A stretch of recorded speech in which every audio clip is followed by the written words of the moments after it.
गांधी विषय पर आयोजित सेकंड इंडियन एजुकेशन फाउंडेशन अंतर्राष्ट्रीय कॉन्फ्रेंस के इस आभासी पटल पर एकत्रित सभी गुणीजनों, सुधीजनों, प्रतिभागी, शिक्षक एवं इंडियन एजुकेशन फाउंडेशन के सभी आयोजक और university department of Gandhian thought Tilka Manjhi Bhagalpur university के सभी आयोजकों को एक बार का मेरा सत बार नमन। इंडियन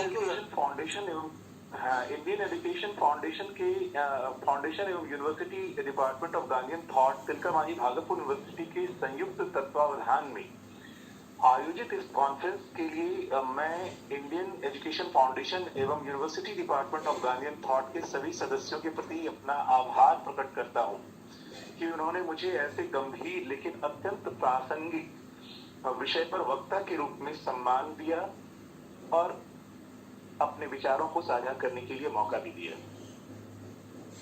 तो विशेषकर डॉक्टर कुमार संजीव जी जो संचालन कर रहे हैं और हमारे मित्र गांधी विभाग के विभागाध्यक्ष प्रोफेसर विजय कुमार जी, उमेश जी, अमित रंजन जी, गौतम जी, इन सबों का एक विशेषकर आभार कि उन्होंने मुझे बारंबार इस आयोजन से जुड़ने के लिए कहा।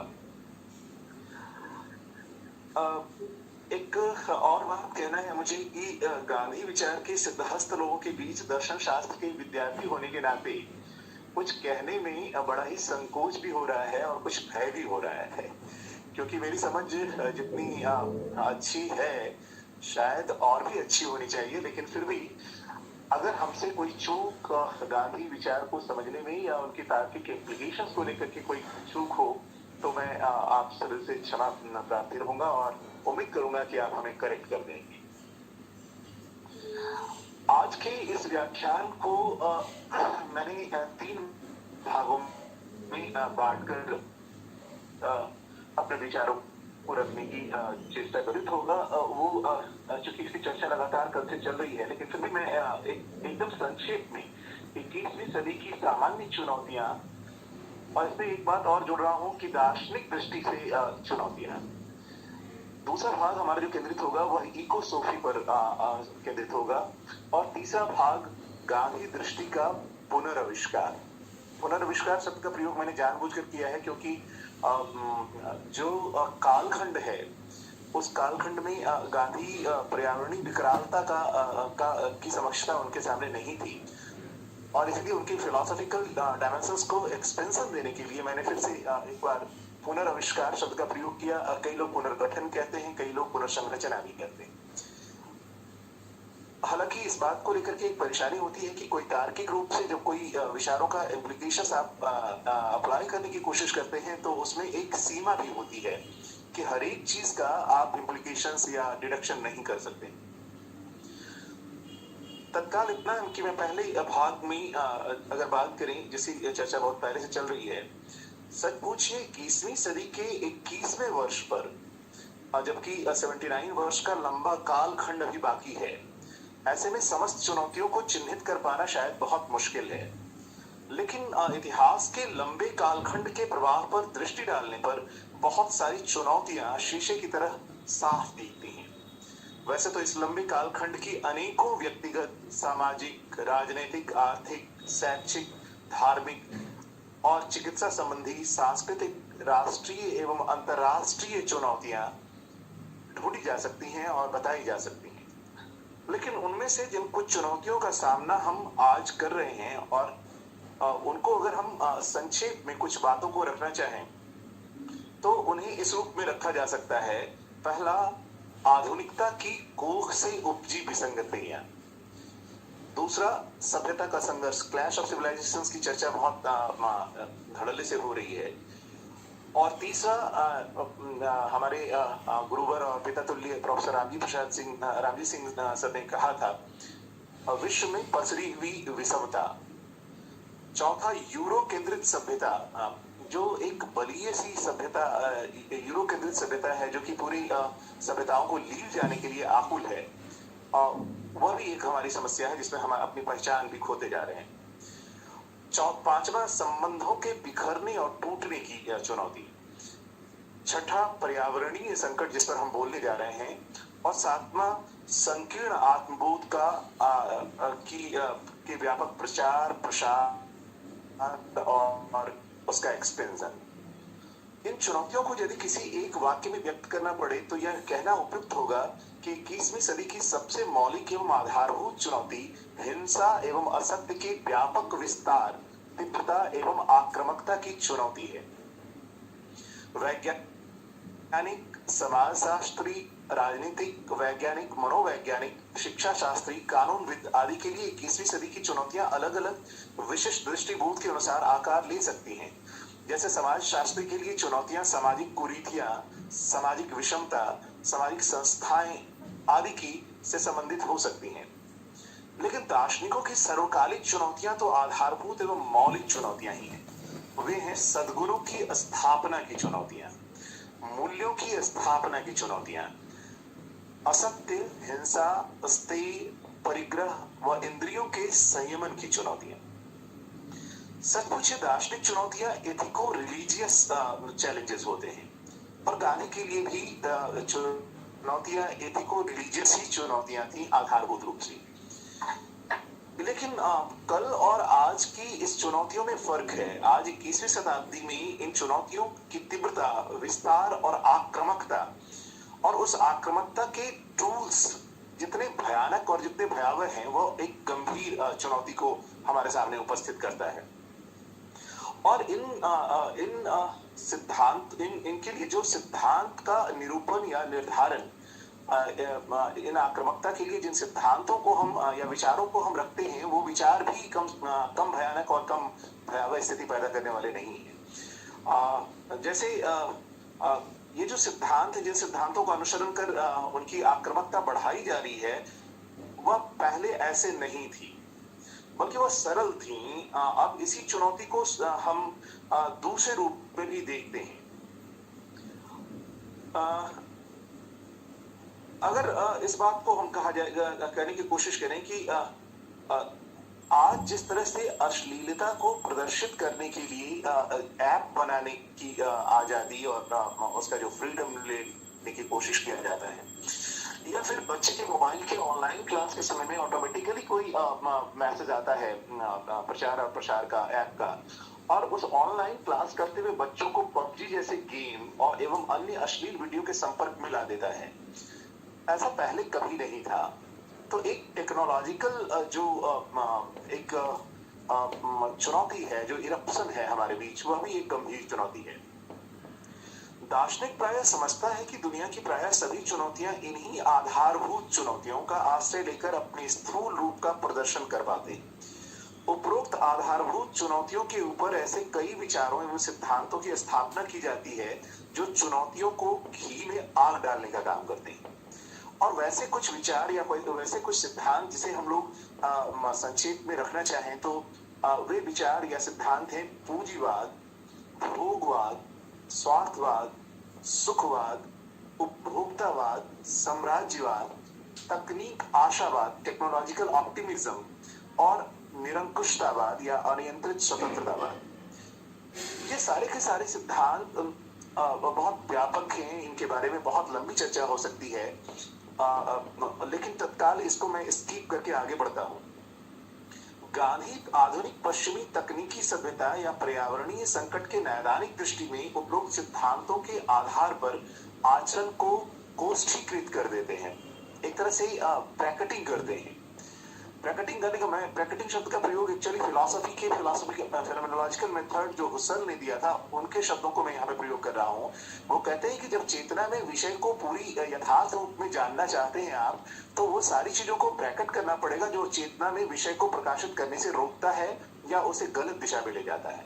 तो गांधी एक तरह से इन तमाम प्रकार के सिद्धांतों को, सुखवाद, भोगवाद, उपभोक्तावाद, साम्राज्यवाद, इन तमाम प्रकार के सिद्धांतों को एक तरह से ब्रैकेटिंग कर देते हैं।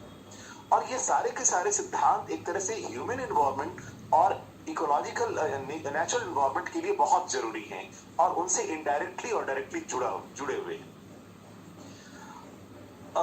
इन सिद्धांतों के बारे में जो चर्चा है वो इकोसोफी के लिए, गांधी के इकोसोफी के लिए बहुत महत्वपूर्ण भी है।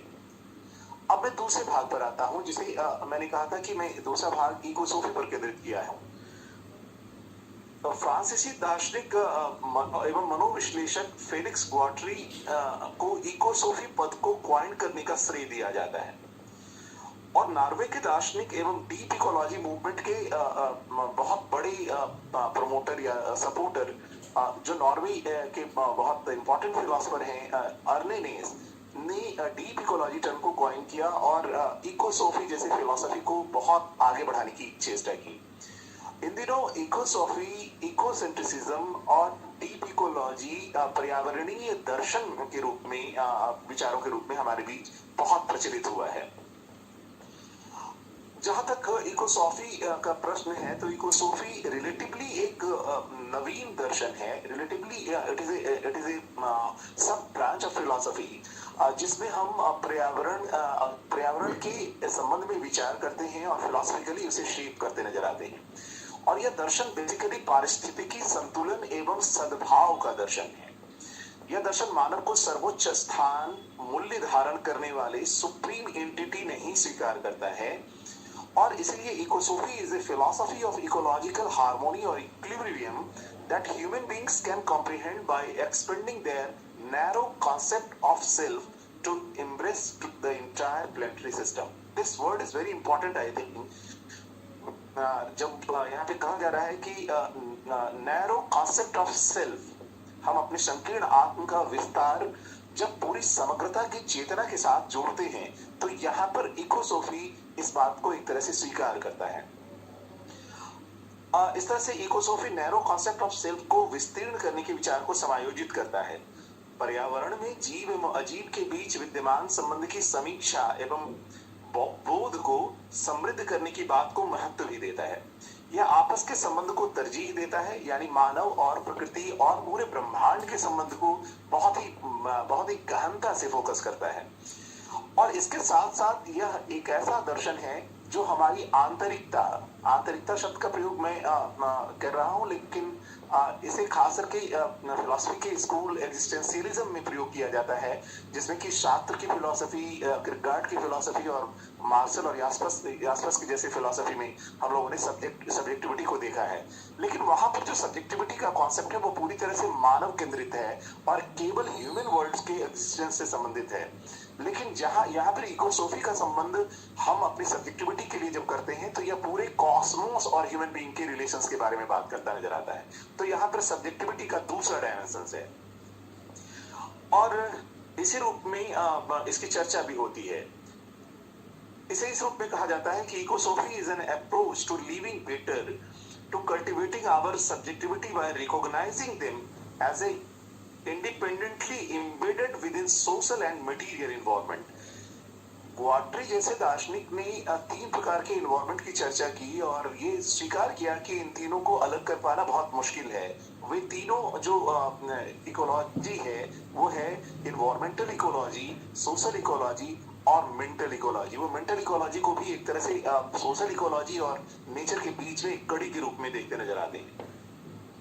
इस तरह इकोसोफी एक प्रकार का एक्नॉलेजमेंट है पूरे विश्व के अंतर संबंध को समझने का और उसके प्रति आभार व्यक्त करने का और उसके अनुसार अपने व्यवहार को एक तरह से अनुकूल करने का।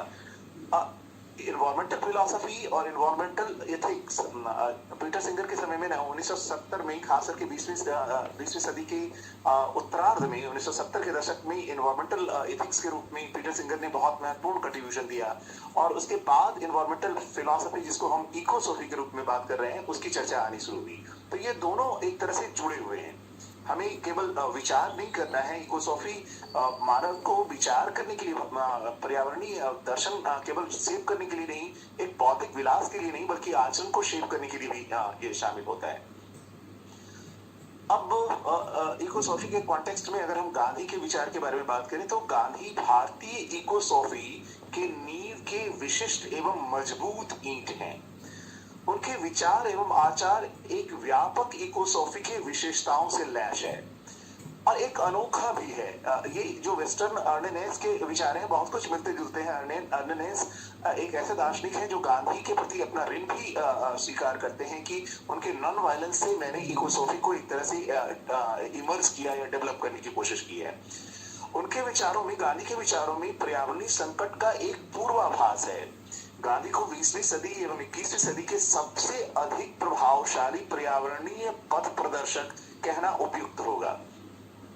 कुछ लोगों ने उन्हें प्राकृतिक पर्यावरणविद भी माना है, लेकिन वस्तुतः वो पूर्णता, सामंजस्यता एवं समग्रता पूर्ण पर्यावरणीय जीवन शैली, एक कोहेरेंट इकोलॉजिकल लाइफस्टाइल के अत्यंत बलशाली एवं व्यापक प्रेरणा पुंज हैं। व्यापक प्रेरणा पुंज इसलिए हैं कि आज के प्राय जितने भी पर्यावरणविद हैं वे सभी के सभी गांधी की फिलॉसफी से बहुत प्रभावित भी हैं। लेकिन प्रश्न उठता है कि पर्यावरणीय संकट क्या है। इसके बारे में हम लोग बहुत जानते हैं, लेकिन अगर संक्षेप में एक दो बातें, कुछ पॉइंट को हम कह सकते हैं कि पर्यावरणीय संकट किन बातों से जुड़ा हुआ है, तो उसमें सबसे महत्वपूर्ण global warming, ozone layer depletion, climate change, environmental pollution, indiscriminate use of plastic, deforestation और गार्बेज मैनेजमेंट। वेस्ट का जो समस्या है बहुत महत्वपूर्ण समस्या है पूरे विश्व के लिए। ये भी ई वेस्ट है। इन दिनों ई वेस्ट की चर्चा बहुत गंभीर रूप से की जा रही है। एक प्रश्न यह उठता है कि आखिर इस इन्वायरमेंटल प्रॉब्लम्स के पीछे में जो रियल डिजीज है वो क्या है। तो गांधी इस रियल डिजीज को आधुनिक औद्योगिक सभ्यता मानते हैं। पर्यावरणीय संकट तो उसका एक परिणाम है, एक आउटबर्स्ट है। उन्होंने हिंद स्वराज में औद्योगिक सभ्यता को एक सैतानिक सभ्यता भी माना और उनका इकोसॉफी एक तरह से कॉस्मोस के गहन संबंध को प्रदर्शित करता है और अद्वैत की दृष्टि को शामिल करता है।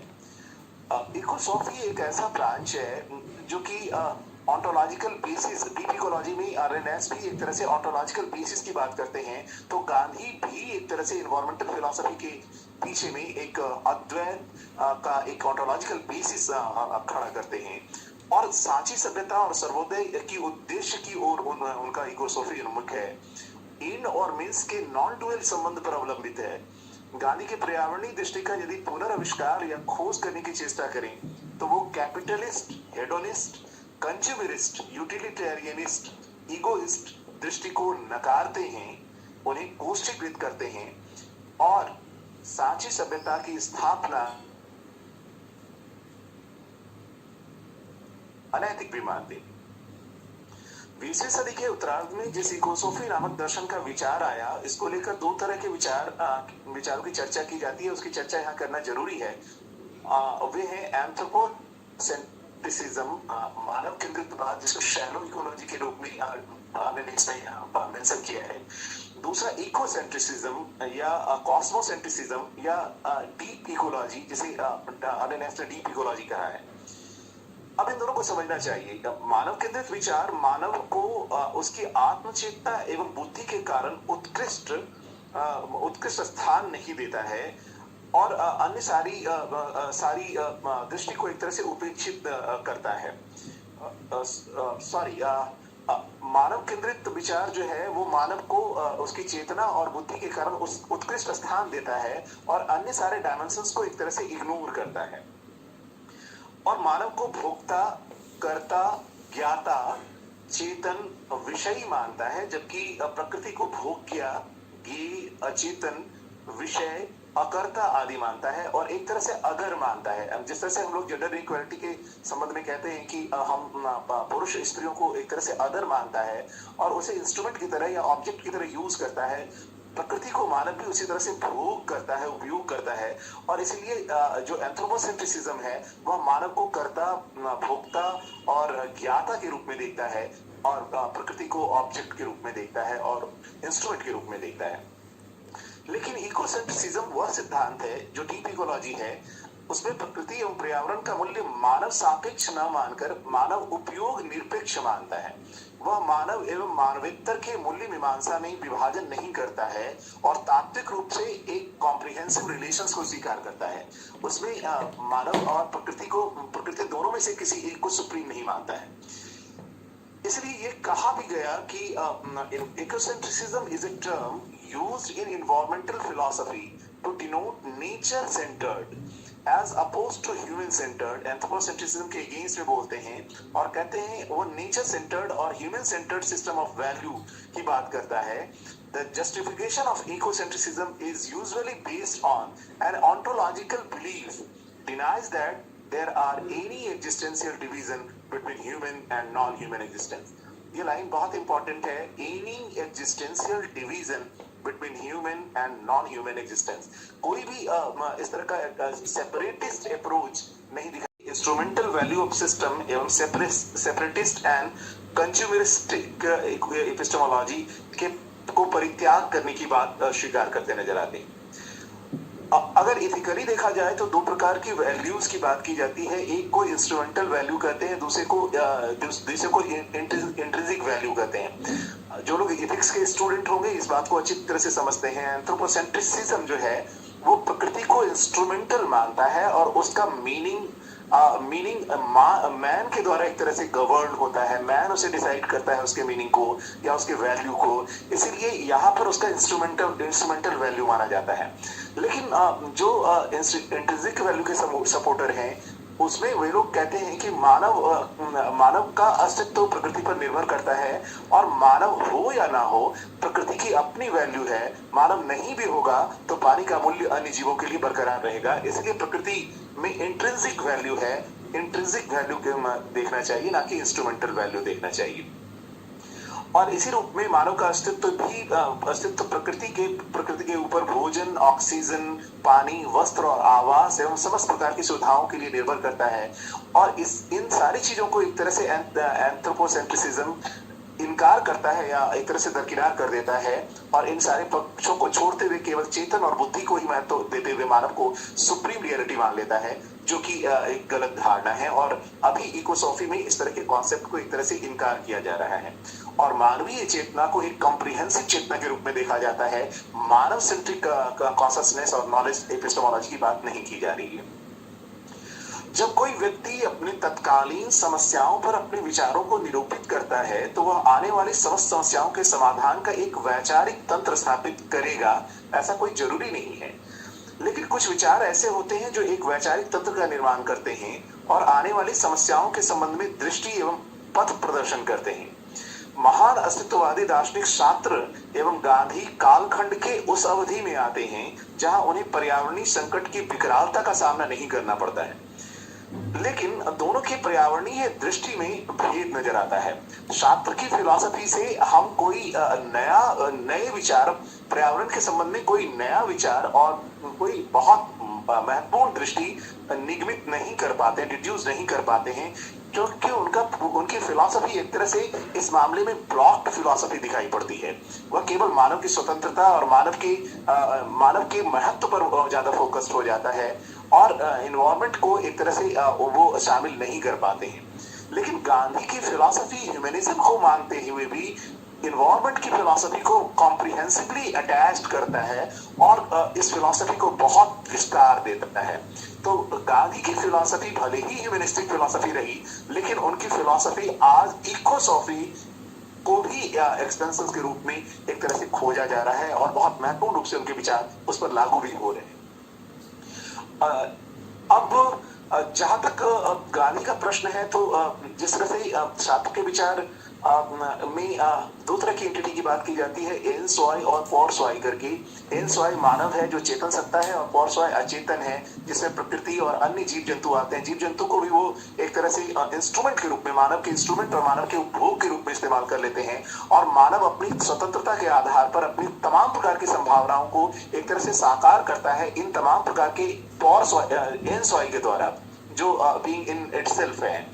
तो मानव एक पौर स्वाय है और जितनी भी सत्ताएं हैं वो एक तरह से एन स्वाय हैं, वो एब्सर्ड हैं, मीनिंगलेस हैं, एक तरह से कॉम्प्लीट हैं, रिजिड हैं, वो जितना जिनको होना था वो हो चुके हैं। तो यह फिलॉसफी एक तरह से मानव की स्वतंत्रता को इन तमाम प्रकार की प्रकृति को उपभोग करने के लिए एक तरह से प्रमोट करता नजर आता है। लेकिन गांधी जिस तरह से कॉम्प्रिहेंसिव अप्रोच अपनाते हैं वह इस तरह से प्रकृति को उपभोग करके प्रकृति को मूल्यवान बनाने की बात नहीं करते हैं, बल्कि प्रकृति को संरक्षण प्रदान करते हैं और उनके कॉस्मिक वैल्यूज को एक तरह से एक्सेप्ट करते नजर आते हैं।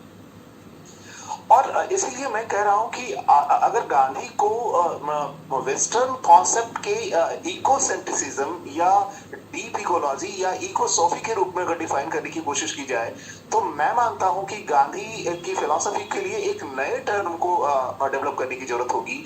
और गांधी उस तरह के विचार, गांधी का फाउंडेशन, फिलोसफिकल फाउंडेशन बिल्कुल अलग तरह का रहे हैं।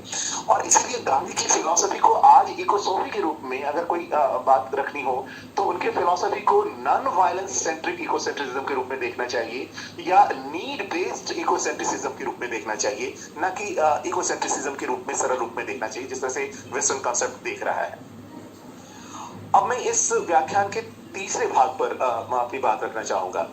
गांधी दृष्टि का पुनर्आविष्कार के संबंध में बातों को साझा करूंगा कि किस तरह से गांधी की दृष्टि को एक तरह से नई तरीके से अप्लाई किया जा सकता है, या फिर उनके विचारों को कहीं किस रूप में एक्सपेंड किया जा सकता है।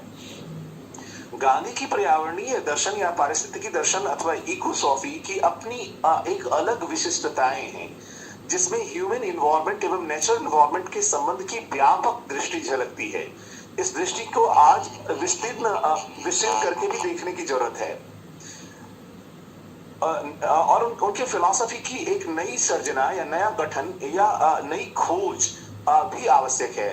और उसमें इस खोज के क्रम में एक तार्किकता और एक सामंजस्य भी दिखना चाहिए, क्योंकि जब आप किसी फिलॉसफी को इंटरप्रेट करते हैं और नए प्रॉब्लम्स के लिए उसे अप्लाई करने की कोशिश करते हैं, तो ऐसा कुछ अप्लाई, इस तरह के एप्लीकेशंस के पार्ट में, लॉजिकल इम्प्लीकेशंस के पार्ट में आपको इसके प्रति सावधान रहना पड़ता है कि ऐसी कोई गलत बात इम्प्लीकेशंस के रूप में ना सामने आ जाए। तो इस सावधानी के साथ भी हम गांधी के इकोसॉफी की जो विशेषताएं हैं उसको कुछ बिंदुओं में, कुछ पॉइंट्स में एक तरह से फोकस करने की कोशिश कर रहे हैं। गांधी की इकोसॉफी का पहला पॉइंट है कि गांधी की इकोसॉफी के बैकग्राउंड में एक अद्वैत का कॉन्सेप्ट आधारभूत रूप में शामिल है, और उनकी इकोसॉफी के पीछे एक तात्विक पृष्ठभूमि है, और वही है जो उनका जीवन दर्शन, जीवन मूल्य और जीवन पद्धति में यूनिटी ऑफ ऑल लाइव्स की स्थापना करता है। उनके इस ऑन्टोलॉजिकल फाउंडेशंस में एक दूसरा विचार भी शामिल होता है, जिसको हम ट्रुथ इज गॉड के रूप में जानते हैं, जो ये मानता है कि हमारा अस्तित्वात्मक एकत्व पूरी सत्ता के साथ है, और वह दैवीय अस्तित्व है, और इसीलिए उन्होंने एक तरह से ट्रुथ इज गॉड को उस रूप में शामिल किया है। इस एकत्व की उपलब्धि भी अनकंडीशनल लव में होती है। अहिंसा के बारे में मैं कहना चाह रहा हूँ कि और सर्वोदय में भी यह जो ऑन्टोलॉजिकल बेसिस है, जो एक यूनिवर्सल रिलेशंस की बात की जाती है, वो सर्वोदय में भी दिखता है, और सर्वोदय में भी समस्त मानव एवं समस्त सेंसिएंट बीइंग के हित की समग्रता को शामिल किया गया है। इसलिए गांधी लिखते भी हैं, I believe in Advaita, I believe in essential unity of man, and for that matter of all that lie. Gandhi कहते हैं कि मेरे लिए ईश्वर सत्य और प्रेम है, ईश्वर नीति और नैतिकता है, ईश्वर निर्भयता है, ईश्वर जीवन और आलोक का स्रोत है, ईश्वर अंतरात्मा है, और इस ईश्वर को पाने का एक ही उपाय है कि उसे उसकी सृष्टि में देखा जाए और उसके साथ एकाकार हुआ जाए। तो गांधी की इकोसॉफी में ये एक बहुत महत्वपूर्ण बात है। इसके साथ साथ वो ये भी कहते हैं कि जब आप सत्य को ईश्वर रूप में पाना चाहते हैं, तो एकमात्र अनिवार्य साधन अहिंसा है, क्योंकि मैं मानता हूं कि साधन और साध्य पर्यायवाची है, लेकिन साधन की पवित्रता साध्य को जस्टिफाई तो करता है, लेकिन इसके ठीक विपरीत साध्य की पवित्रता साधन को जस्टिफाई नहीं करता है। यहाँ पर एक महत्वपूर्ण डिपार्चर भी है अन्य फिलोसफिकल जो यूनिवर्सल कॉन्सेप्ट है उसको लेकर के। और यहीं पर मैं कहना चाहूंगा कि जिस तरह से वो अहिंसा को बेस बनाते हैं अपने पर्यावरण में, जिस तरह से हिंसा का विस्तार हो रहा है, जिस तरह से हिंसा की चेतना का विस्तार हो रहा है, उसी तरह से अहिंसा की चेतना के विस्तार या इकोलॉजिकल इपिस्टेमोलॉजी की बात की जा रही है कि जिस इपिस्टेमोलॉजी के आधार पर हम हिंसा की चेतना को केवल मानव पर केंद्रित करते हैं, या अपने सगे संबंधियों को खून से लथपथ और छटपटाते हुए देखकर उनकी अनुभूति के पेन को हम महसूस करते हैं, इनसे आगे जाते हुए हमें प्लांट्स के कटने पर भी तकलीफ को एक तरह से कंसीडर करना पड़ेगा, और अपने अहिंसा के ज्ञान मीमांसीय पारिस्थितिकी चेतना को विस्तार देना पड़ेगा कि इस तरह के केवल प्लांट्स तक ही नहीं कि अभी तक तो हमारी चेतना कुछ पालतू जानवरों के प्रति, गाय और कुत्तों के प्रति और अन्य कुछ पक्षियों के प्रति रही है, या हमारे ही बाग और उद्यान में लगे हुए प्लांटेशंस को लेकर के हमारी चेतना रहती है और उनके कटने या उनके मरने पर हमें बहुत तकलीफ होता है। लेकिन दूसरे के प्लांट के बेमतलब के कटे जाने और उसके बर्बाद होने पर हमारी कोई चेतना काम नहीं करती है। हमें ऐसे इकोलॉजिकल एपिस्टेमोलॉजी को आज डेवलप करने की बात चल रही है और गांधी की फिलॉसफी में इस इकोलॉजिकल एपिस्टेमोलॉजी को डेवलप करने की बहुत अधिक संभावना है। और इसी का विस्तार, अहिंसा के कॉन्सेप्ट का विस्तार केवल मानव केंद्रित नहीं होकर के प्लांट्स पर, और इतना ही नहीं, जिस तरह से हम घर के सामानों को लेकर के उसके टूटने और बिखरने पर अपना दर्द महसूस करते हैं, उसी तरह से पानी के बर्बाद होने पर केवल सेंसिटिव बीइंग और लिविंग बीइंग के लिए नहीं, बल्कि पानी, वायु और इस तरह के एनवायरमेंटल पॉल्यूशंस को लेकर के भी हमें अपने अंदर में एक चेतना जगाना पड़ेगा, एपिस्टेमोलॉजिकल इकोलॉजी डेवलप करनी पड़ेगी। और हिंसा का जो विस्तार जिस तरह से चारों तरफ हुआ है, उसी तरह से अहिंसा को अपनी चेतना में विस्तार देना पड़ेगा। तो ये एक गांधी की फिलॉसफी का एक एक्सपेंशन यहाँ पे ढूंढा जा सकता है। दूसरा बिंदु उनका अनासक्ति और निष्काम भाव है। गांधी एक निष्काम कर्मयोगी हैं। पर्यावरण को लेकर भी यह दृष्टि उनकी स्पष्ट दिखती है। ऋण और यज्ञ संबंधी विचार प्रकट करते हुए लिखते हैं कि yajna means an act directed to the welfare of others done without desiring any return from it. हमें एक ऋण का विचार भी होना चाहिए। मैं प्रकृति से इतनी सारी चीजों को लेता हूँ, उसके प्रति मेरा कोई मोरल ऑब्लिगेशंस नहीं है। एनवायरमेंटल एथिक्स में moral obligation, moral duties and moral responsibility की बात की जाती है, जो कि गांधी फील करते हैं, गांधी रियलाइज करते हैं और उसे एक्सक्यूट करते हैं अपने आचरणों में, जो कि बहुत महत्वपूर्ण है।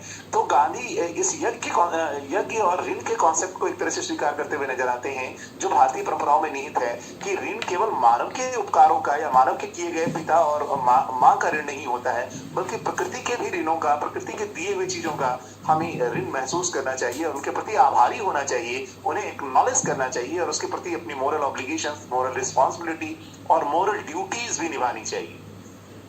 तीसरा पॉइंट जो इकोसॉफी को लेकर के है, वो है फिलॉसफी ऑफ रिलेशंस को लेकर के। ये एक नया ब्रांच है फिलॉसफी ऑफ रिलेशंस को लेकर के, जो बहुत ही वाइडर ब्रांच है, जिस पर बहुत कम चर्चा होती है और इसमें संबंधों की एक आदर्श रूपरेखा एक तरह से प्रस्तुत करने की बात हो रही है और उसके फैक्ट की भी चर्चा की जाती है। इकोसॉफी मानव एवं प्रकृति के बीच एक गहरे अंतर संबंध को स्वीकार करता है। गांधी की अद्वैत दृष्टि मानव व मानव में, मानव व प्रकृति में, मानव और ईश्वर में एवं प्रकृति और ईश्वर के बीच एकत्व एवं समग्रता को अभिव्यक्त करता है। और इसलिए गांधी की इकोसॉफी में एक फिलॉसफी ऑफ रिलेशंस का जो पार्ट है, वो भी बहुत डोमिनेंस में है।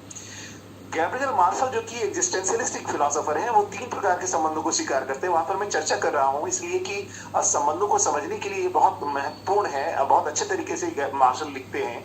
लेकिन मार्शल का विचार भी ह्यूमन रिलेशंस पर बात करता है, लेकिन तब भी उससे हमें ये दृष्टि हो सकती है गांधी की इकोसॉफी के संबंध को समझने के लिए। और वो 3 संबंध वो कहते हैं आई और इट का। पहला संबंध आई और इट का, जिसमें आई आत्म है, सब्जेक्ट है, चेतन है, और इट एक विषय है जिसके प्रति हम बहुत केयरफुल नहीं होते हैं, अपनी moral responsibility, duty and responsibility को नहीं समझते हैं।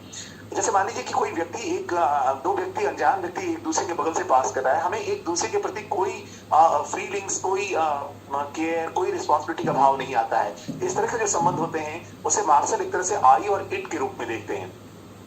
एक दूसरा संबंध वो कहते हैं आई और दो के संबंध में। आई दो वैसा संबंध है जिसमें कि हम एक दूसरे के प्रति केयरफुल होते हैं और उनके प्रॉब्लम्स के प्रति कंसर्न होते हैं और उनकी चिंता करते हैं और उनके प्रति अपने बिहेवियर को भी एक तरह से एक्सक्लूड करने की कोशिश करते हैं। जैसे मान लीजिए हमारा जिस आदमी से संबंध है, उसे अगर कोई प्रॉब्लम है तो उसके बारे में हम सोचते हैं, उसको एक्सक्लूड करने की कोशिश करते हैं। तो यह संबंध एक पर्टिकुलर रूप से आई और दो के रूप में संबंध देखा जाता है। एक तीसरा संबंध है जिसके बारे में मार्शल कहते हैं दो संबंध है, जिसमें एक व्यक्ति के प्रति हमारा केयरफुल संबंध नहीं होता है, बल्कि पूरे समस्त मानव के प्रति, उस चेतन मानव के प्रति हम अपना एक संबंध महसूस करते हैं और उसके कष्ट से हम एक तरह से अपने आप को कष्ट होता हुआ देखते हैं और उनके लिए हो सकता है जो संभावना होती है उसके लिए हम काम करते नजर आते हैं। जब इसका एक्सपेंशन हम एब्सोल्यूट मानव के रूप में करते हैं और सबों के साथ ऐसा संबंध जोड़ते हैं तो इस संबंध को एक तरह से बड़ा और व्यापक रूप में देखा जाता है। गांधी इससे भी आगे बढ़ते हैं क्योंकि वो केवल ह्यूमन वर्ल्ड के रिलेशंस पर बात नहीं करते हैं और वो ह्यूमन वर्ल्ड को एक तरह से एक्सपेंड करते हुए नेचुरल वर्ल्ड तक ले जाते हैं और दोनों के कॉम्प्रिहेंसिव रिलेशंस की बात करते नजर आते हैं जो बहुत महत्वपूर्ण है। और वो इसलिए उनके आर्यन दो के रूप में देखना, आर्यन एब्सोल्यूट दो के रूप में देखना चाहिए। लेकिन ये एब्सोल्यूट दो केवल मानव समस्त मानव से संबंधित नहीं होता है, पूरे कॉस्मोस से, नेचर से, प्रकृति से, प्लांट से और पूरे कॉस्मोस से, पानी, वायु, आकाश, पहाड़, तमाम प्रकार की चीजों से जुड़ा होता है। और इसी संबंध को एक तरह से वो फोकस भी करते हैं। इसके लिए वो एक तरह से नॉन वायलेंस का कॉन्सेप्ट उनको बहुत महत्वपूर्ण कॉन्सेप्ट है जिसमें वो एक तरह से सार्वभौम प्रेम की कॉन्सेप्ट को एक तरह से एक्सपोज करते नजर आते हैं। इसके अलावा उनका शाकाहार का भी कॉन्सेप्ट इस बात को आगे बढ़ाता है। गांधी के फिलोसफी ऑफ रिलेशंस का ये जो एक्सपेंशन है, विचारों का एक्सपेंशन है, इसको समझने के लिए गांधी की कुछ बातों को भी यहाँ पे बहुत महत्वपूर्ण रूप से रखना जरूरी है। काका कालेलकर के द्वारा कुछ पत्तों की आवश्यकता के लिए पूरे डंठल को तोड़ने पर गांधी की क्या प्रतिक्रिया थी यह जानना जरूरी है। वो कहते हैं this is violence, we should pluck the required number of leaves after offering an apology to the tree for doing so, but you broke off whole tree which is wasteful and wrong. Gandhi की कड़ी आपत्ति है और सीधा स्पष्ट विचार है, गांधी ऐसे कार्यों को हिंसा मानते हैं, बर्बादी मानते हैं और नैतिक रूप से अवांछनीय यानी अनैतिक मानते हैं। एक वाक्य और भी इस संबंध में मैं जोड़ना चाहूंगा, वो है जब वो कहते हैं कि I do not want to live at the cost of the life even of a snake. सांप के सामने होने पर सांप को मारने की बात करने की बात होती है तो वो कहते हैं कि मेरी जिंदगी के कॉस्ट पर उसे मार देना यह कहा है। और एक तरह से वो इस बात में साफ लिखते हैं, I do not want to live, मैं वैसा जीवन जीना नहीं पसंद करूंगा जिसमें मुझे बचाने के लिए एक तरह से स्नेक को मार दिया जाए। तो वो उनके बारे में ये कहा जाता है कि सेवाग्राम आश्रम में ऐसे जीव जंतु को हानि नहीं पहुंचे, इसके लिए उन्होंने एक तरह से व्यापक दृष्टि को एक तरह से आश्रम में समायोजित किया था और चारों तरफ बालू एवं पत्थरों को बिछवाया था ताकि ऐसे प्राणी आकर के मानवों के बीच में ना आए और उस सेवाग्राम में वो एक केज रखते थे और केज में सांप के पकड़ाने के बाद उन्हें जंगल में छोड़ दिया करते थे, उन्हें मारा नहीं करते थे। इस पूरी तरह से आज के युग में एक तरह से फिलॉसफी इकोसॉफी के रूप में बायोडाइवर्सिटी के रूप में देखा जाता है कि वो बायोडाइवर्सिटी को एक सम्मान देते थे और तमाम प्रकार के प्राणियों के अस्तित्व को, उसके जीवन को एक तरह से सुरक्षित करने की चेतना के साथ लैस थे। एक और बात जो कि बहुत महत्वपूर्ण है जब हम बायोडाइवर्सिटी की बात करते हैं तो एलोपैथी की दुनिया में जो एक्सपेरिमेंट होता है वो खास करके जो ट्रायल होते हैं, मेडिसिनल ट्रायल होते हैं एलोपैथी की दुनिया में, वो खास करके जानवरों पर किया जाता है, बंदरों पर किया जाता है, रैबिट पे किया जाता है, माउस पे किया जाता है। गांधी इस तरह के विविसेक्शन पर बहुत कड़ी आपत्ति दर्ज करते हैं और एलोपैथी की इस प्रक्रिया को एक तरह से मतलब क्रिमिनल रूप में देखते हैं, आपराधिक रूप में देखते हैं। प्रोफेसर देवाशीष गुहा इलाहाबाद विश्वविद्यालय के बहुत ही एनवायरमेंटल फिलॉसफी के एथिक्स के बहुत बड़े जानकार हैं। उन्होंने स्पष्ट लिखा भी कि vivisection for Gandhi is one of the cruelest form of allopathic medicine in the name of human wellness. ये एक बहुत महत्वपूर्ण बात है, विविसेक्शन पर भी गांधी एक तरह से विचार करने योग्य है।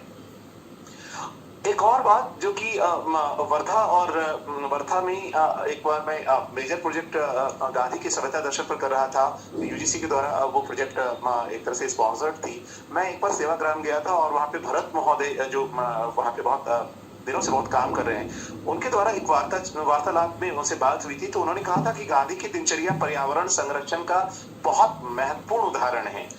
गांधी प्रतिदिन दत्तबन किया करते थे, दत्तबन करने के ऊपर के आपको तो अग्नि सामग्री में डाल देते थे और शेष बचे भाग को पानी से धोकर रख लेते थे, पुनः उसी दत्तबन से मुंह धोकर के अगले दिन के लिए पुनः धोकर रख लेते थे। गांधी विचार में उनका जीवन, गांधी विचार एवं उनका जीवन चार आर जो आज मॉडर्न जो इन्वायरमेंटल थिंकिंग आ रही है कि 4R को जीवन में अपनाना चाहिए और तभी इन्वायरमेंट के पॉल्यूशन इन्वायरमेंटल संकट को दूर करने में मदद मिलती है। वे 4R हैं reduce use, refuse use, reuse एवं रिसाइकिल। और गांधी के इस दत्तमन वाले कॉन्सेप्ट में या फिर पर्यावरणीय जो पत्ते तोड़ने के संबंध में जो विचार हैं वो एक तरह से उनके इस 4R को एक तरह से सपोर्ट करता हुआ दिखता है और प्रेरणा के रूप में दिखाई पड़ता है। अगर गांधी की फिलॉसफी को थोड़ा सा एक्सपेंड करें,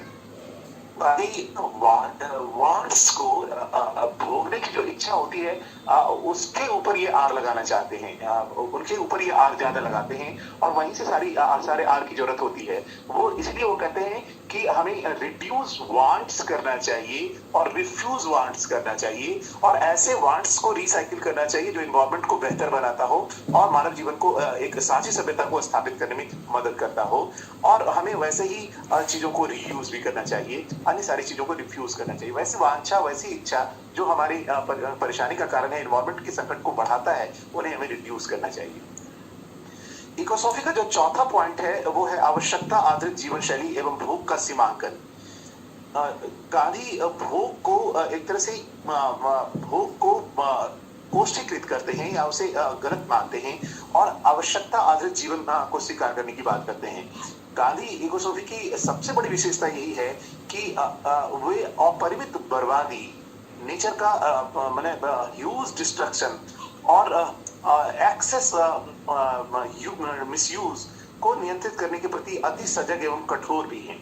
उनके लिए आवश्यकता से इतर किसी भी चीज की बर्बादी हिंसा है और अवांछनीय है। पर्यावरणीय संकट अतिशय भोग के गुणात्मक वृद्धि का परिणाम है।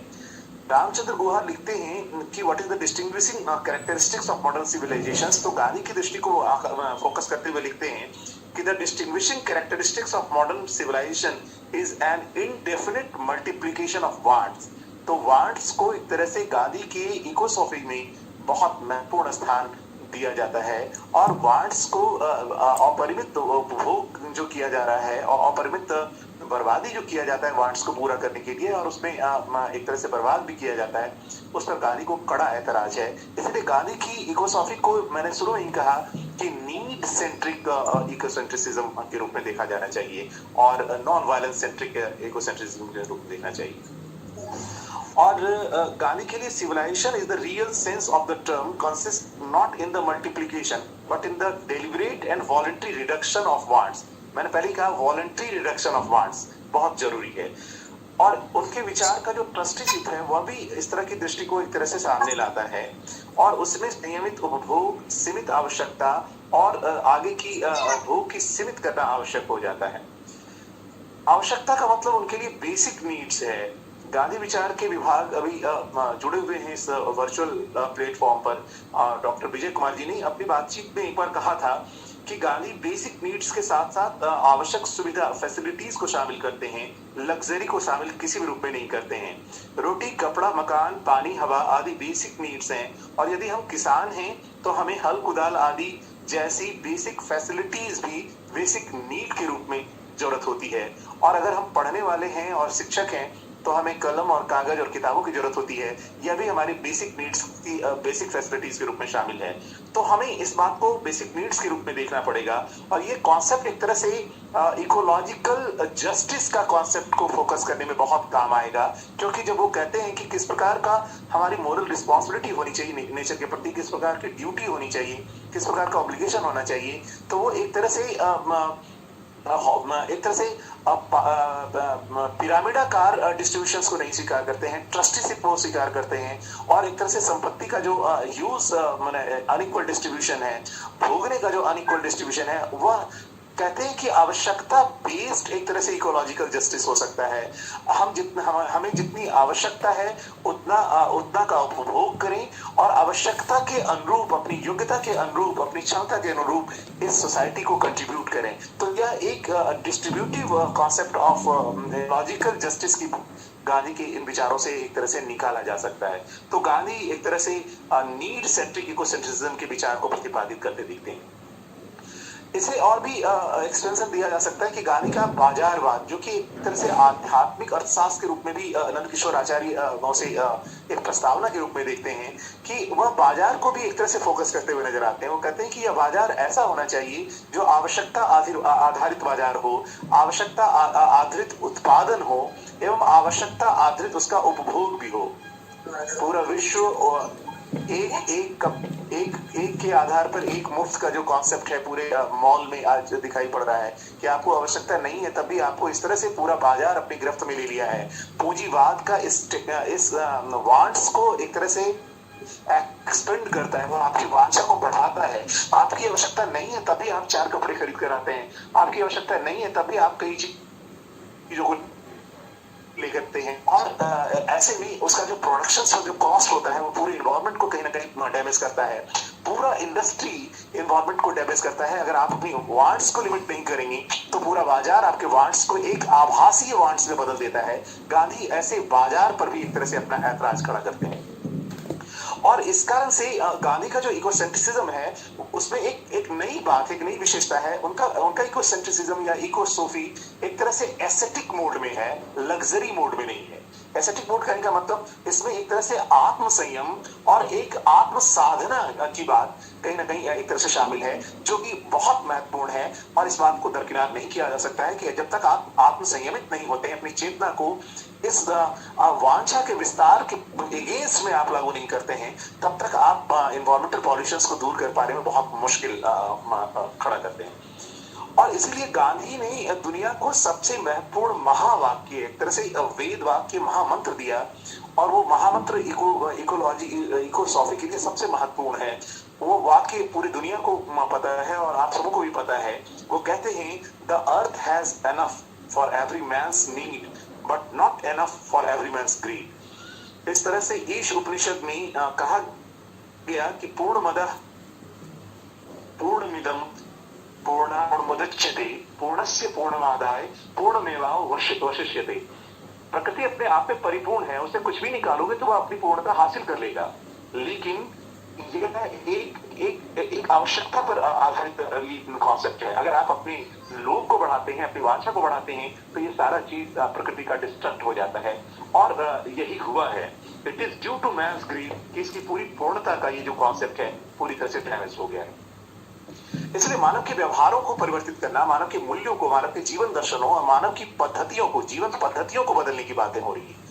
हालांकि इकोलॉजिकल जो प्रॉब्लम्स हैं वो एक इंटीग्रेटेड प्रॉब्लम है। साइंस भी अपने क्षेत्रों में बहुत सारा काम कर रहा है और वह इस तरह के इंस्ट्रूमेंट इजाद कर रहा है जिससे कम से कम इलेक्ट्रिसिटी या सोलर प्लेट के द्वारा पूरा इलेक्ट्रिसिटी को सप्लाई करने की बात हो रही है, सोलर प्लेट के द्वारा कार चलाने की बात हो रही है या बैटरी के द्वारा मोटरसाइकिल चलाने की बात हो रही है। ये तमाम प्रकार की चीजें एक तरह से साइंस अपने में कर रहा है। लेकिन जब तक मानव अपने व्यवहार, अपने पद्धतियों, जीवन पद्धतियों और मूल्यों में परिवर्तन नहीं लाएगा, इस इकोसॉफी सोचिए, इतनी बड़ी आबादी, दुनिया की इतनी बड़ी आबादी अगर अपने जीवन पद्धति और मूल्यों में परिवर्तन नहीं लाएगा तो एक दिनों में पर्यावरण की कितनी क्षति होती होगी इसका अंदाज लगाना मुश्किल है। इसीलिए गांधी की इकोसॉफी की एक 5वीं विशेषता है कि वह इस इकोसॉफी के लिए शैतानी आधुनिक सभ्यता एवं प्रौद्योगिकी की आलोचना करते हैं।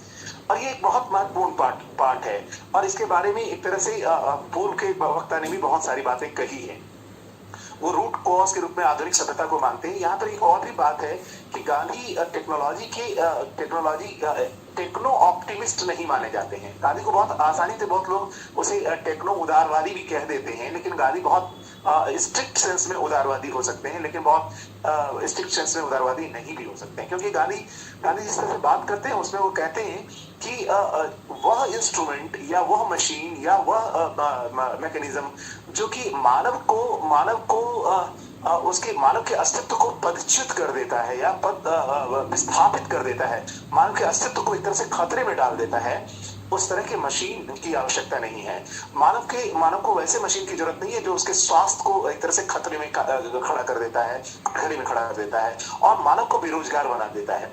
गांधी जब इस बात को रख रहे थे तो 1909 में एक तरह से मशीन का वैसा युग था जहां पर मानव के शारीरिक श्रम को स्थापित करने की बातें आई थी। और जब दुनिया आर्टिफिशियल इंटेलिजेंस की तरफ मुड़ा है, तो यहाँ पर एक तरह से दुनिया में आर्टिफिशियल इंटेलिजेंस ने मानव के बौद्धिक श्रम को, तब तो हम इतरा रहे थे कि चलो शारीरिक श्रम को मशीन ने मेरा विस्थापित कर दिया, लेकिन क्या हमारी बुद्धि को विस्थापित कर पाएगा?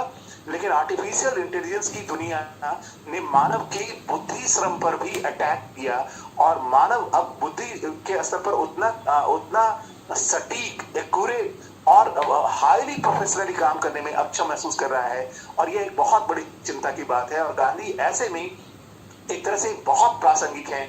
जिस टेक्नोलॉजी और जिस मैकेनिज्म को आर्टिफिशियल इंटेलिजेंस एक तरह से अडॉप्ट कर रहा है, उसकी बहुत बड़ी चिंता है। विनोद खोसला ने बहुत बड़ी चिंता की है, और स्टीव जॉब्स ने भी इसका इशारा किया था, और साइंटिस्ट हॉकिंग ने इशारा किया था, जो जिस बीमारी से वो सफर कर रहे थे, उसमें इंस्ट्रूमेंट लगवा था आर्टिफिशियल इंटेलिजेंस के द्वारा, और उस इंस्ट्रूमेंट में जैसे ही वो कुछ सोचते थे, वो इंस्ट्रूमेंट रिकॉग्नाइज करके उसे एक्सप्रेस कर देता था।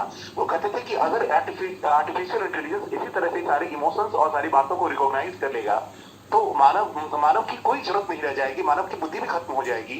हांगकांग के रेलवे ट्रैफिक को संभालने के लिए मानव की जरूरत अब नहीं हो पाती है। इतना बिजी ट्रैफिक है कि उसे आर्टिफिशियल इंटेलिजेंस एकदम सक्सेसफुली तरीके से उसे कंट्रोल करता है, और ऐसे में मानव एक तरह से एक बेकार की एंटिटी, व्यर्थ की एंटिटी और एक निरर्थक एंटिटी हो जाएगी, और इसका काम केवल मनोरंजन करना रह जाएगा, और वह भी एक ऑब्जेक्ट में कन्वर्ट हो जाएगा। गांधी इस तरह के टेक्नोलॉजी के अगेंस्ट में और पूरे ह्यूमन एनवायरनमेंट और नेचर एनवायरनमेंट के अगेंस्ट में मानते हैं कि हमें इस तरह के वैल्यू सिस्टम को कहीं भी डैमेज करने के लिए मशीन्स का इतना इस्तेमाल नहीं करना चाहिए। अब एक और बात जो कि सबसे महत्वपूर्ण है इकोसॉफी के रूप में, शायद मैं समय से ज्यादा समय ले रहा हूँ, अब कुछ बातें बची हैं, मैं कुछ बात साझा कर लेना चाह रहा हूँ, शायद आयोजक को कोई दिक्कत नहीं होगी। एक जो सबसे इंपॉर्टेंट बात है वो शाकाहार और प्राकृतिक चिकित्सा के रूप में भी सामने आता है, वो चर्चा मैं स्किप कर रहा हूँ। गांधी इकोसॉफी के लिए एक मेथड देते हैं, पर्यावरणीय संकट के लिए एक मेथड देते हैं, और ऐसा मेथड कोई दूसरे पर्यावरण नहीं दे पाए हैं, ऐसा मुझे लगता है। मुझे लगता है कि गांधी ने जो मेथड दिया है, वो मेथड वस्तुतः उसी समय सत्याग्रह के रूप में सामने आया था। आज अगर कल तक पूरे मानवीय समस्याओं और मानव की समस्याओं को लेकर के सत्याग्रह का इस्तेमाल किया गया था, आज पूरी दुनिया में इसका एक्सपेंशन पूरे प्राकृतिक संकट के क्षेत्र में करने की जरूरत है। और गांधी आज सबसे बड़ा रेलिवेंट, सबसे अधिक रेलिवेंट इस रूप में देखे जा सकते हैं कि गांधी के इस विधि को हम एक तरह से पूरे कॉस्मोस को बचाने के लिए पूरा मेथोडिकल तरीके से, नॉन वायलेंट मेथड के रूप में हम इसे इस्तेमाल कर सकते हैं। अगर बेकार इकट्ठे वाले प्लांट्स को रोकने के लिए हम सत्याग्रह के विधियों का इस्तेमाल करें, बेकार की गवर्नमेंट की योजनाओं को, जैसे मान लीजिए कि एक घर का लोन देने के लिए सबसे सस्ते लोन पर घर देने की बात आती है, और लोग दूसरा लोन लेकर के घर खरीदते हैं, फिर तीसरा खरीदते हैं, और लगातार घर खरीदते हैं। इससे नेचुरल रिसोर्स की इतनी बर्बादी होती है कि ऐसे योजनाओं को एक तरह से रोका जाना चाहिए। गाड़ी खरीदने के लिए हमारे पास अच्छी गाड़ी रहती है, उसके बावजूद भी मैं दूसरी गाड़ी ले लेता हूँ, बिना जरूरत के मैं गाड़ी ले लेता हूँ। गवर्नमेंट को ऐसे गाड़ी को लोन देने के लिए रोकना चाहिए, कुछ ऐसी पॉलिसीज बनाने चाहिए जिस तरह से इस तरह के बेखौफ और अंधाधुंध गाड़ियों के जो प्रयोग हैं उसको नियंत्रित करने की बात होनी चाहिए। मैंने एक बार अपने एक संबंधियों से बात किया था, वो एक फॉरेन कंट्री में थे, उन्होंने कार के लिए अप्लाई किया था, उन्हें 4 साल तक कार अप्लाई करने के बाद भी कार नहीं दी गई, क्योंकि उनका कहना था कि हमारे ट्रैफिक पर चलने वाली जितनी कारें हैं उतनी काफी कारें चल रही हैं, और इससे आगे कार हम नहीं दे सकते हैं। इन्वायरमेंट की दृष्टि से अगर बात की जाए तो ऐसे कार पर रोक लगनी चाहिए। एक से अधिक कार अगर किसी एक व्यक्ति की जरूरत नहीं है, एक व्यक्ति के नाम से दूसरे कार पर एक तरह से रोक लगनी चाहिए। एक से अधिक घर खरीदने पर रोक लगनी चाहिए, क्योंकि उससे इन्वायरमेंट और शहरीकरण बढ़ता है, डिफॉरेस्टेशन होता है। इन तमाम प्रकार की योजनाओं को गवर्नमेंट को भी एक तरह से पॉलिसी बनानी चाहिए, लॉ बनानी चाहिए, और व्यक्तिगत रूप से हमें भी अपनी तरह से नैतिक, एक्चुअली मोरल एथिक्स में 2 प्रकार के सैंक्शन होते हैं, एक बाह्य आबंध होता है और एक इनर सैंक्शन होता है। बाह्य आबंध, जैसे मान लीजिए कि आपको ट्रेन पर बेटिकट चलने पर पनिशमेंट होता है, ये बाहरी आबंध है, आपको एक डर दिया गया है, लेकिन आप अगर अंदर से नैतिक नहीं होंगे तो बिना टिकट के ही यात्रा कर लेंगे। कि क्या होगा, 5 बार तो बिना टिकट चलने से नहीं नहीं कोई दिक्कत होती है, एक बार पकड़ाएंगे तो हम तो भी फायदा में रहेंगे। इस तरह का जो फायदावाद है, इस तरह का जो भोगवाद है, इस तरह का जो सुखवाद है, इस तरह की नैतिकता को हमें ध्यान देना पड़ेगा, तभी जाकर के हम रियल इकोसॉफी के रूप में सामने आते हैं। और गांधी के सत्याग्रह की विधि को, अनेकों मेथड्स को, अनेकों टूल्स को, इंस्ट्रूमेंट को सविनय अवज्ञा के द्वारा, ऐसे योजनाओं के अगेंस्ट में, असहयोग के द्वारा, हड़ताल के द्वारा, धरना के द्वारा और फास्टिंग के द्वारा, ऐसे मेथड्स को हम इस तरह से पर्यावरण के अगेंस्ट में होने वाले, अपने घर में या अपने आसपास में होने वाले पर्यावरण में, या फिर पूरे विश्व में जो पॉलिसी चल रही है उसके अगेंस्ट में वैचारिक स्तर पर और एक तरह से सामूहिक रूप पर इसको करने की बात होती है। तो इकोसॉफी में सामूहिकता भी एक बहुत महत्वपूर्ण इंपॉर्टेंट है कि अगर पर्यावरणीय संकट का विचार किया जाए और सामूहिक रूप से कंट्रीब्यूशन ना हो तो इतने बड़े संकट का निराकरण संभव नहीं हो पाता है। गांधी का तो पूरा जीवन ही एक तरह से सामूहिक रिस्पॉन्सिबिलिटी को एक तरह से फोकस करने के लिए आगे बढ़ा था। आश्रम व्यवस्था को उन्होंने जिस तरह से स्थापित किया था और पूरे देश में जिस तरह से वो कम्युनिटी को एक तरह से शामिल किया था, तो गांधी इस तरह से इकोसॉफी के एक स्ट्रॉन्ग पोजीशंस में खड़े होते हैं। और गांधी का सबसे बड़ा कंट्रीब्यूशन अगर आज देखा जाए तो मुझे लगता है कि वो सत्याग्रह की विधि है। लास्ट पॉइंट पर हम आना चाहेंगे कि गांधी का विकास मॉडल और सस्टेनेबल डेवलपमेंट। गांधी का जो विकास मॉडल है, चूंकि मैं बहुत लंबा काल ले चुका हूं, मैं केवल इसे फोकस करना चाह रहा हूं कि गांधी का जो सस्टेनेबल डेवलपमेंट का जो अभी का मॉडल है, गांधी का मॉडल उससे डिफर करता है। सस्टेनेबल डेवलपमेंट एक सुविधा परस्त इकोनॉमिक कॉन्सेप्ट है और उसमें सुविधाओं को उतना ही कटेल करने की बात की जाती है जिससे किसी तरह से पर्यावरण बच जाता है। पर्यावरण को बचाना उतना महत्वपूर्ण नहीं है, इकोनॉमिक डेवलपमेंट और मटेरियल डेवलपमेंट ज्यादा महत्वपूर्ण है, जबकि गांधी के लिए मटेरियल डेवलपमेंट या प्रोग्रेस बहुत महत्वपूर्ण नहीं है। गांधी का प्रोग्रेस तो एक तरह से मोरल प्रोग्रेस है। और गांधी के इकोसॉफी में एसेटिज्म को यानी साधना और आत्म संयम पर फोकस किया गया है, आवश्यकता पर फोकस किया गया है, नॉन वायलेंस पर फोकस किया गया है। इन तमाम प्रकार के कॉन्सेप्ट को आज के सस्टेनेबल डेवलपमेंट में इस्तेमाल नहीं किया जा रहा है, इसलिए गांधी के मॉडल को इन टोटो आज के सस्टेनेबल डेवलपमेंट के रूप में नहीं देखा जा सकता है। और इसलिए गांधी का जो इकोसॉफी है बहुत मजबूती से अपने आप को एक तरह से पर्यावरणीय संकट के समाधान के लिए खड़ा करता है। उनके बहुत सारे कॉन्सेप्ट हैं, एकादश व्रत है, ट्रस्टीशिप है, औसवाद है, इसके अलावा शरीर श्रम और मानसिक श्रम के जो रिजॉल्व करने की बात है, ये तमाम प्रकार की चीजें एक तरह से इन्वायरमेंटल संकट को दूर कर सकता है। तो अंत में इतना ही कि हमें गांधी के नॉन वायलेंस को और इकोलॉजिकल एपिस्टेमोलॉजी को, इकोसॉफी को एक गांधी के रूप में अगर हम इसे स्थापित करने की चेष्टा करें, अपने संकीर्ण आत्मबोध को, हिंसा के विस्तार को रोकने के लिए अहिंसा की पूरे अपने सब्जेक्टिविटी को विस्तार देने की अगर हम कोशिश करेंगे तो संभव है कि हम इस मॉडल के आधार पर, गांधी के इस अल्टरनेटिव मॉडल के आधार पर हम पर्यावरणीय संकट को दूर कर पाएंगे। लेकिन परेशान जब हम इस सत्याग्रह को और अपनी आवश्यकता को या नॉन वायलेंट मेथड के एक्सपेंशंस को आगे बढ़ाने के लिए खुद तैयार नहीं होते हैं, हम इसमें पिछड़ जाते हैं। सारा दोष हमारे हाथों में है। वो एक मेथड के रूप में, पर्यावरणीय संकट के रूप में इस्तेमाल करने के लिए आगे नहीं बढ़ पाते हैं, हमारा दृढ़ संकल्प नहीं होता है। इसलिए हमें अपने आप को टटोलना चाहिए और इसी दृष्टि में हमें गांधी की पुनर्विश्व दृष्टि दिखती है, एक पुनर्सर्जना दिखती है। बहुत बहुत धन्यवाद आपके पेशेंस लिसनिंग के लिए। और शायद मैं समय से अधिक बोल गया हूँ, इस समय के का अतिक्रमण करने के लिए मैं क्षमा प्रार्थी हूँ। बहुत बहुत धन्यवाद। Last 2 days from yesterday and today till today, we all are discussing about the relevance of Gandhiji in 21st century. Now it is very easy for me to listen Purnendu sir because he has in very delightfully and deliberately he has elaborated the ecosophy of the Gandhian system. So which he has mentioned clearly all about the 75% what I wanted to tell in this forum about the environmental system and the relevance of Gandhi in this era. Sir, I congratulate Purnendra sir because he has made me very easy because he has covered almost all the things what I wanted to tell. Only I will not give, Namaskar. I will not Thank take you, more sir. time. No sir, I will, because you have completed all the things. Only I will not focus because when you are discussing the philosophical part, you have covered almost all those things. Sorry, sir. Urbanization, Satya, Ahimsa, conservation. So it is made me easy. So just I will, which part you have not covered, not I will just supplement, not cover means I will supplement to your talk. Okay. So because all other speakers are here, we can also listen from them. Because Gandhi is that type of person, what he has given, he has contributed to our, not only in India, but for the world.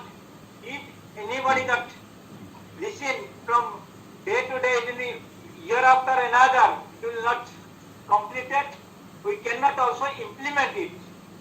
So, sir has, Punan sir has told the nature about that, the nature. He put it one thing that earth has given, that earth has enough resources for our need, but not for our greed. That is the main written concept by the Gandhiji, and it was also supported by many of the conferences. It will start from the international conferences, the Stockholm conferences in 1972 and Rio Earth Summit of 1992, which was convened in the 1992. But before that, in 1909, Gandhiji has already forecasted all the environmental problems, and he has, during that period, discussed about the problems of environment.